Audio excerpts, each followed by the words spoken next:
¿ISSSTE puede modificar o revocar tu pensión? No, es ilegal e inconstitucional. ISSSTE publicó un acuerdo con el procedimiento para revisar y en su caso modificar o revocar las pensiones que superen el límite legal. Esto es de suma, es decir, aproximadamente 33,005 pesos. Básicamente, ISSSTE revisará la dependencia, los años cotizados, el sueldo básico del trabajador, así como los elementos usados para cuantificar la pensión y los incrementos anuales. Además, ISSSTE podrá recabar todas las pruebas que considere y deberá notificar al trabajador sobre el procedimiento y le dará la oportunidad de presentar pruebas. Al final, ISSSTE podrá dictar una resolución en la que modifique la pensión para que se ajuste al límite legal o incluso revocarla si considera que no se acreditó la subsistencia del derecho a la pensión. Sin embargo, como te adelanté, esto es abiertamente ilegal e inconstitucional. Veamos por qué. Tal vez esto sea un poco técnico, pero no te preocupes, te explico detalle.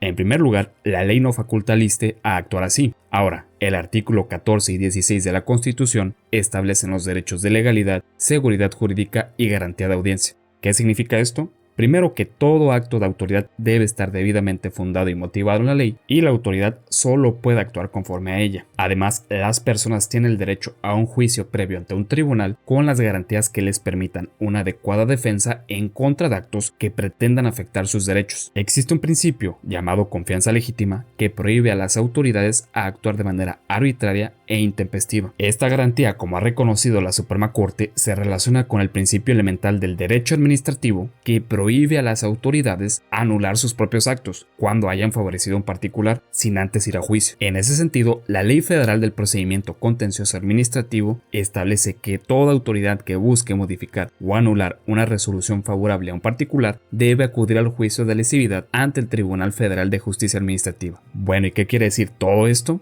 Que legal y constitucionalmente, una autoridad administrativa como el ISSSTE no puede revocar por sí misma un acto que le concedió un derecho a una persona, como lo es la pensión, sino que debe ir a juicio en el que esta persona pueda defenderse y ser escuchada ante un tribunal. Por ejemplo, en precedentes viejos, la Suprema Corte resolvió que una pensión no podía ser reducida por la propia autoridad administrativa, aunque se haya conseguido por error o mala fe, ya que no puede revocar sus propios actos, sino que debe seguirse un juicio. También el Tribunal Federal de Justicia Administrativa ha emitido criterios respecto a que es ilegal que el ISSSTE revoque o modifique una pensión, aun cuando se hubiera otorgado ilegalmente, ya que para ello debe interponer el juicio de lesividad. Por lo tanto, el acuerdo que emitió ISSSTE es ilegal e inconstitucional y consecuentemente cualquier resolución que se dicte con base en este acuerdo también tendría estos vicios, ya que transgrede la ley y la Constitución que protege a las personas a no sufrir actos arbitrarios y que tengan garantizado un juicio contra actos que pretendan afectar sus derechos.